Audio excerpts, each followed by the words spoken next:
7 fakta tentang perbudakan transatlantik yang dimulai oleh bangsa Afrika.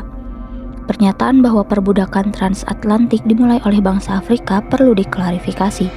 Perbudakan transatlantik merujuk pada praktik perbudakan yang terjadi antara abad ke-15 hingga ke-19, di mana jutaan orang Afrika diangkut secara paksa ke Amerika untuk bekerja sebagai budak di perkebunan dan pertambangan.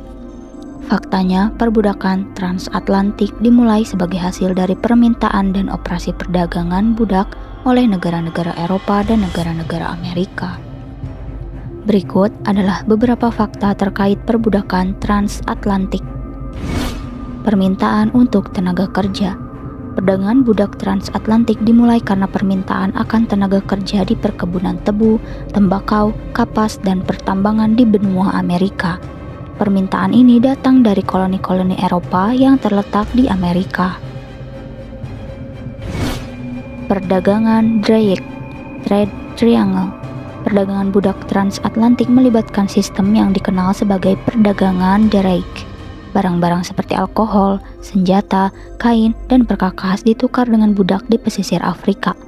Lalu, budak tersebut diangkut ke Amerika untuk bekerja sebagai buruh paksa di perkebunan dan pertambangan. Setelah itu, komoditas-komoditas Amerika seperti gula, kapas, dan tembakau diangkut kembali ke Eropa.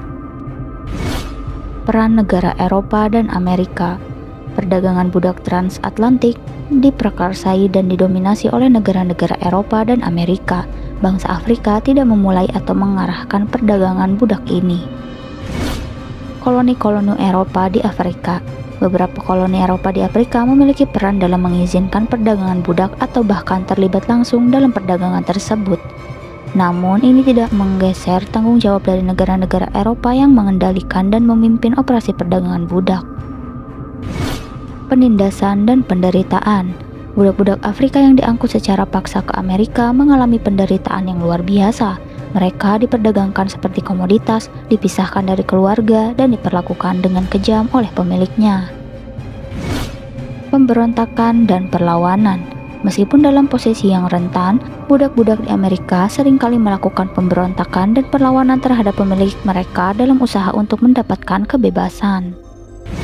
Abolisi perbudakan. Gerakan abolisi atau penghapusan perbudakan berkembang di seluruh dunia pada abad ke-18 dan 19. Para aktivis memimpin perjuangan untuk mengakhiri perbudakan, mengangkat kesadaran tentang hak asasi manusia dan kebebasan.